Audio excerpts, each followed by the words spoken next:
Good morning, my love muffins. Reverend Sue here from All Paths to God, recording live from my living room.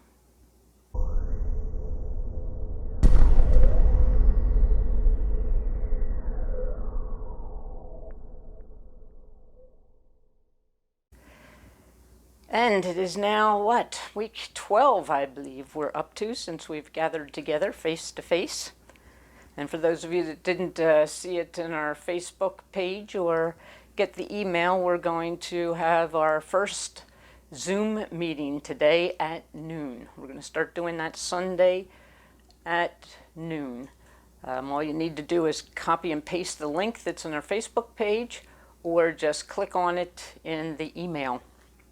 And keep your microphone on mute unless you want to talk, because otherwise nobody will be able to hear anybody, and at least we'll get to see each other's faces. So 12 o'clock today. Know the truth? I heard you. And the truth shall set us free. All truth teachings are about the God energy that flows to and through and as us, and how we can open up to it. Know the truth. It's all God, it's all good, it's all love. And law governs it all. So we are love. That's our nature. That's our spiritual heritage. No restrictions apply and no exceptions. And our understanding of truth is directly related to our ability to love. So learning to be our true self requires that we learn to love. And we're more than ready to learn to love. We've had our fill of anything and everything unlike love. Our country at this moment is heartsick with hate and pain and violence. I'm sure everybody's seen the news of the murder of George Floyd and the demonstrations and protests, and most of them peaceful, some of them erupting into violence, just across the country. We are definitely ready to become more proficient at love, at respect and compassion, and at cooperation and harmony. Baylor University conducted recent large-scale research about our relationships. The study found that people really long for healthy adult connections where they can be themselves without fear of rejection, where there's mutual acceptance and a shared partnership on the same emotional and spiritual wavelength. This connectedness in goodness and wanting to have a successful relationship. What they don't want is they don't want sustained conflict, or to end conflict where only one party wins. People want greater communication, and they want to stop antagonistic and adversarial behavior. We just want to relate to each other in ways that lead us to grow. That would come in handy in our country right about now. Alan Cohen, in his book, A Daily Dose of Insanity, told a story about Lou Chalupa, who was his roommate. Lou taught English in a public high school, and he was discouraged with the lack of love in the world. So he convinced the administration to let him teach a new course called Humanities. The subject of Humanities was the students and their lives. Lou put 2 chairs in the front of the classroom, and he invited students to sit with him and have a heart-to-heart conversation about what was going on for them in their lives. He also created a variety of heart-to-heart activities.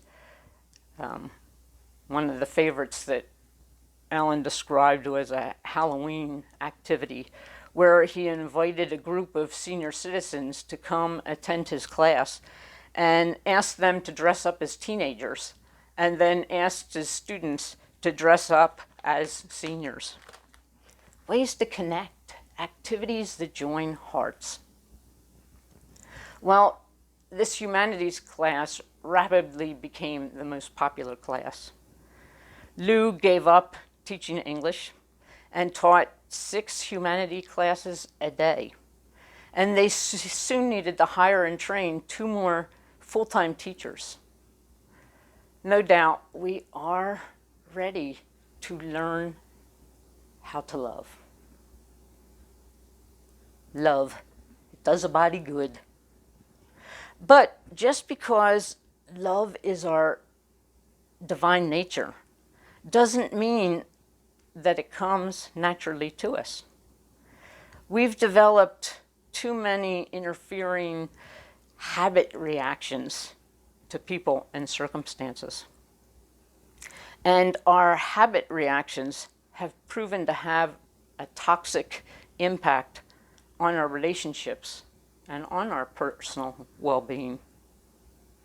So we need to develop healthy, productive relationships and responses to disagreements, so we can create and attract new and improved, better, healthier relationships and circumstances.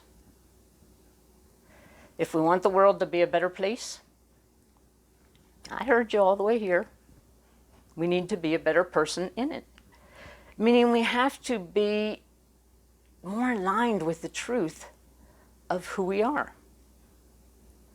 Well, love is the truth of who we are.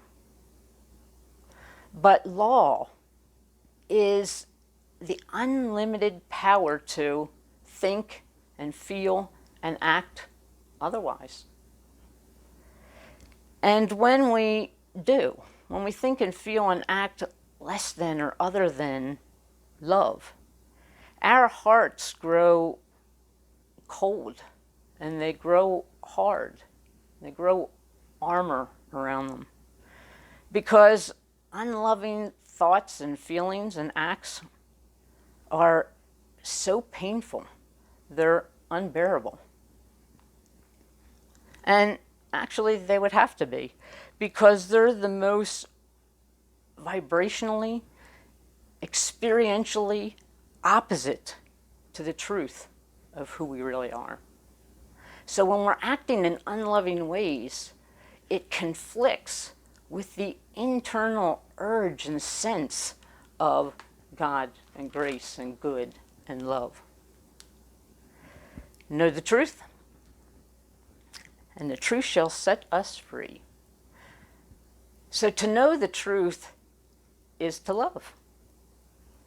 It is to think and act and feel with and from and as love. Not love so much as an emotion, but love as a state of being. Where there is love, there is God.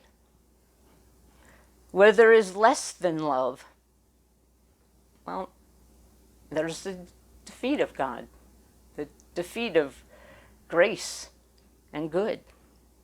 So show me the love. What was that Jerry Maguire movie? Show me the money. You should be running around going, show me the love, show me the love. So our problems in our relationships and our circumstances don't have so much to do with the presence of something bad as they have to do with the absence of something good. Love, aka also known as God and grace and good. That's not to deny that we've had legitimate life experiences that have adversely affected us. It's important to validate feelings of pain, but it's also important to recognize our capacity to grow beyond it. We're never trying to escape our life. We're trying to find God's love in it. And there's only one place we'll ever find that: within. Alan Cohen, in a different book that he wrote called The Dragon Doesn't Live Here Anymore, told a story of a conversation between a young boy and his father. And the little boy had asked his father, "Daddy, who loves me more, you or God?" And the father's answer was, "God loves you through me." Well, isn't that the truth? Without us, God would go unexpressed.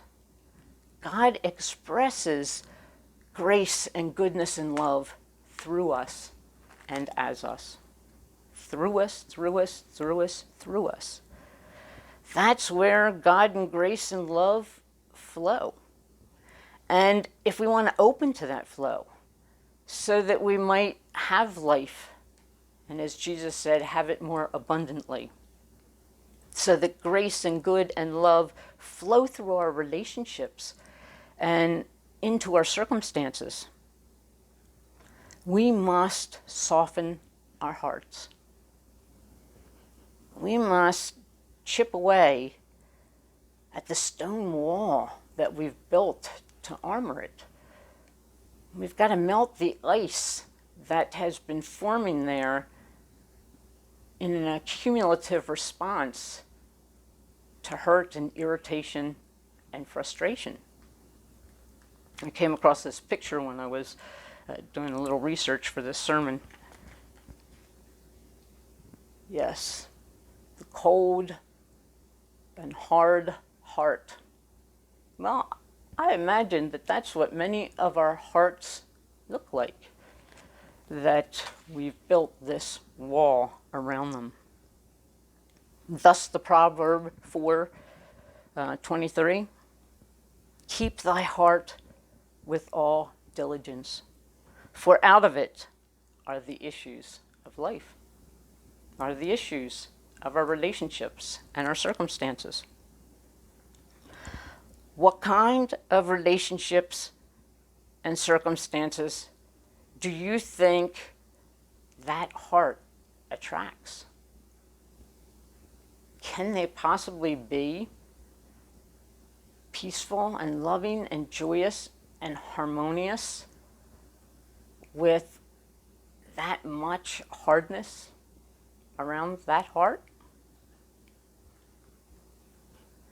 Interestingly, Alan described the origin of the word circumstances, which came from circum, which means around, circumvent, makes sense, around the world, circum, which means around, and stance, which means stand. So circumstance, meaning conditions that stand around us. The conditions that stand around us are magnetized by this central core of our thoughts. Once we take a stand on what we believe, and our heart, hard and cold as it may be, responds. Change your thoughts at the center of this magnetized field, and we'll change what stands around us. We'll change the circumstances that we attract to us. So the question is, where do we take our stand? On what value do we stand? For what intention or purpose do we stand strong? Where do we hold without flexibility to our position that guides our thoughts and our feelings and our behavior? Well, as we examine our interactions, more times than not, we stand on what's wrong with others and the world, not on what's right with us.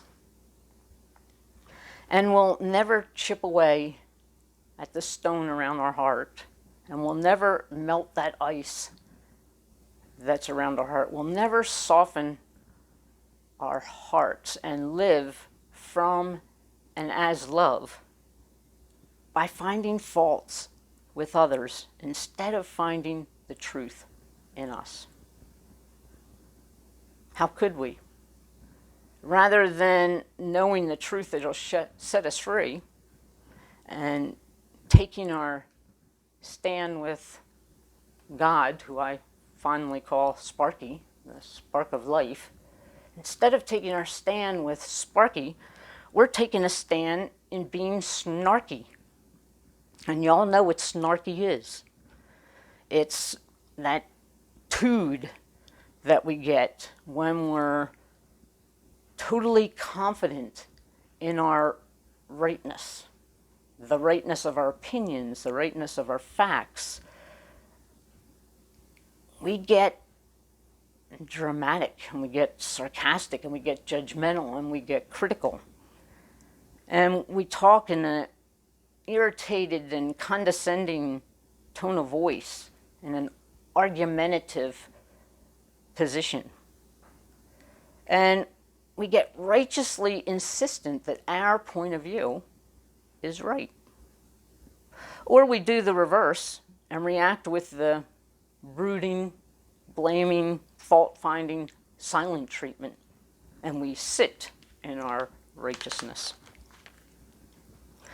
John Gottman, who is a world-renowned researcher on relationships, conducted 4 decades of research on predictors of success or failure in relationships.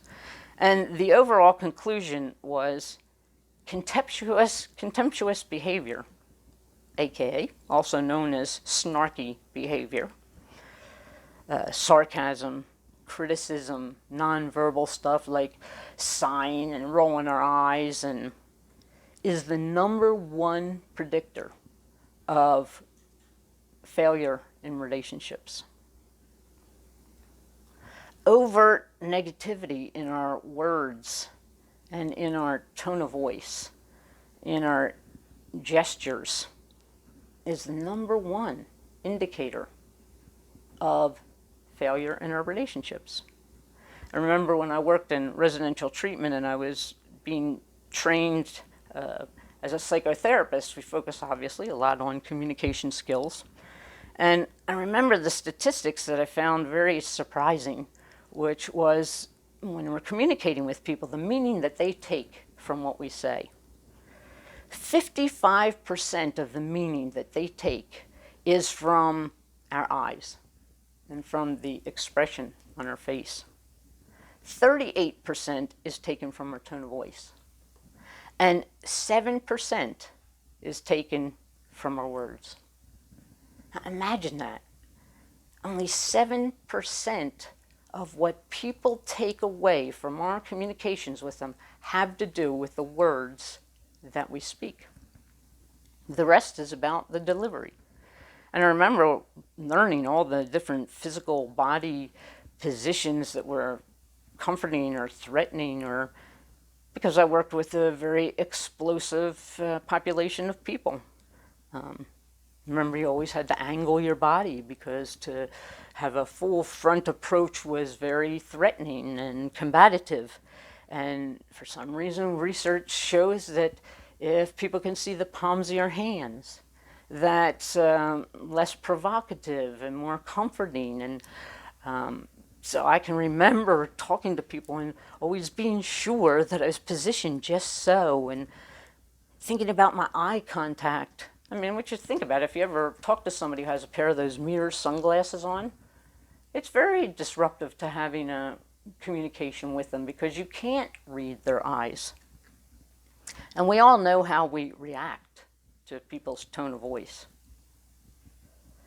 But if someone comes up to us with a valid complaint or concern or conflict, and they don't blame, and they don't judge, and they don't criticize, they don't have that snarky tude, that tone of voice,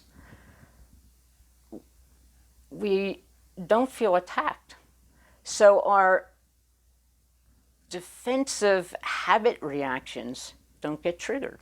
And we're much more likely and able to be receptive to their concerns and their needs. I remember one day I went into my mother's room, and my father was also just entering her room. And my mother said, she had a legitimate complaint. She didn't say that.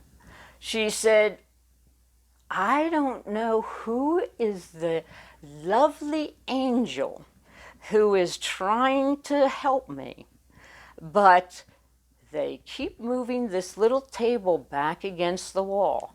And the reason I have it tilted away from the wall is because when I sit down on my bed and I lay my cane against the wall, if the table isn't tilted a little bit, then the cane falls down behind the table.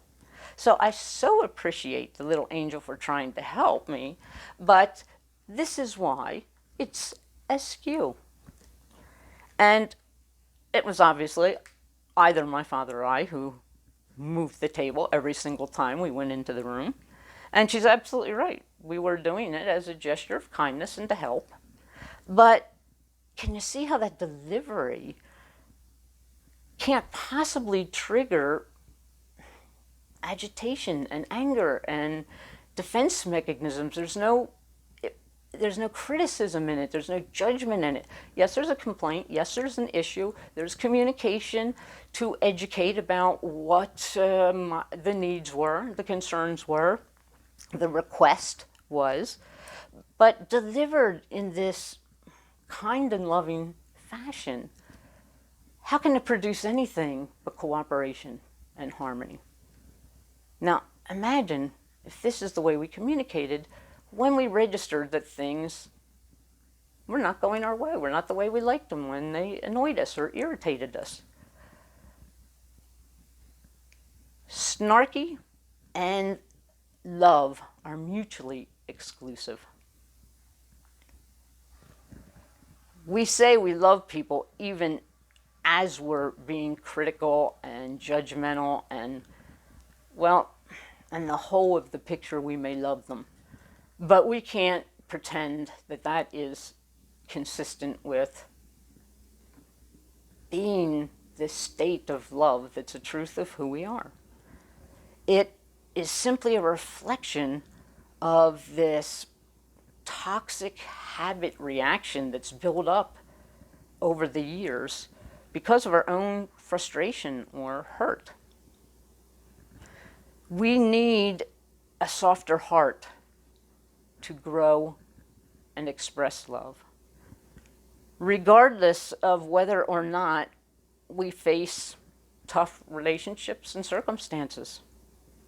Actually, especially if we face tough relationships and circumstances, where we take our stand, like circumstances stand around us. So, where do we take our stand? Acting from a heart place, a place of spiritual love, doesn't mean that we don't have boundaries that protect us from people being unkind or things annoying us. But it does mean that we don't have to respond in ways that shut off our loving heart response and miss out on the opportunity to transform ourselves and others by growing a connection that's based in love. I don't know what angels are that is responding to an annoyance without shutting off the flow of the heart. So we need a heart softener. We have to be on the lookout for needless negative tones. And when we notice that they're there, including in mild ways like sighing and eye rolling and brooding and pouting and silent treatments and those things that we know we're having a negative reaction to an interaction, explore its message. What meaning are we giving whatever happened that put us into that state? And listen to its call to grow. It's an invitation to better understand ourselves. And then we can find a method to convey this in such a way that we can find mutual respect and cooperation and harmony with someone else. And people truly want this. I mean, look at what the choice is. The choice is I can interact with people in my world knowing that I am the representation, the expression of God and grace and good and love in this world, as I know is true for all of them.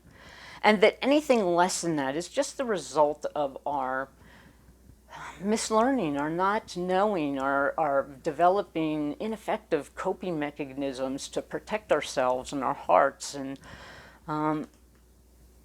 so I can opt to preserve and prioritize this state of truth in my interactions, always willing to grow beyond what was. Or I can say, nope, I'm sorry, I don't like the way you treated me, and consequently I can react and treat you any way I want because I'm free to be me. Who would choose that in such a way that would wound another heart? How can that be a win? How can that be a benefit for any of us? So truthfully, we are all called to find a better way. And if we haven't found it, it's just because we don't know how. And in lieu of persevering and going back to the drawing board, we set into this snarky attitude where we just nurture the same agitation in the same way over and over again. If we want the world to be a better place, we have to be a better person in it. We have to live in it better. We have to be more aligned with the truth of who we are. And the truth of who we are is love incarnate. So we need to stand strong on our true interaction purpose, which is ultimately love. God loves through me. And we need to put no one out of our hearts, even the stormy ones. If we do, we're creating a place where grace and good can't enter. If God is love and grace and good, and we put someone out of our hearts, we reject someone, we act towards someone without love, how can God and grace and good enter that space? So we need to soften our hearts by sensing our hearts being expanded and sensing them being expansive like the sky. The sky stays open to all clouds, and it isn't harmed by even the stormiest ones. So your mission, my love muffins, is don't be snarky, stand for sparky. Focus on softening your heart. Chip away at any coldness, any hardness of the heart that has formulated over the years just from force of habit and disillusionment and disappointment and dissatisfaction, and replace it with that higher purpose of finding the path to love. The Course in Miracles tells us any attempt to gain mastery over suffering is useless, because suffering has nothing to do with the truth of who we are. The true resolution of suffering rests entirely in the mastery of love. Snarky and sparky are mutually exclusive. If we are nurturing and mastering love, then our snarkyisms that interfere with it must decrease accordingly. Expressing and experiencing love is direct evidence of whether or not we know the truth that will set us free. We can say we know it all we want, but if God is love and we aren't also love, then we don't really know the truth. We don't know the truth until we live the truth. We simply cannot know the truth unless we love. And we simply cannot love. We simply cannot touch the heart of another with anything less than our own heart. So, my dear soft-hearted love muffins, don't be snarky, stand with Sparky. Say it with me. Don't be snarky, stand with Sparky. Reach for that love in all circumstances. There are no circumstances that love cannot enter. Stand for Sparky, and Sparky will stand for you. We can't go back and make a new start, but we can start now and make a new ending. We are the people, now is the time, and this is the way. Namaste, my friends.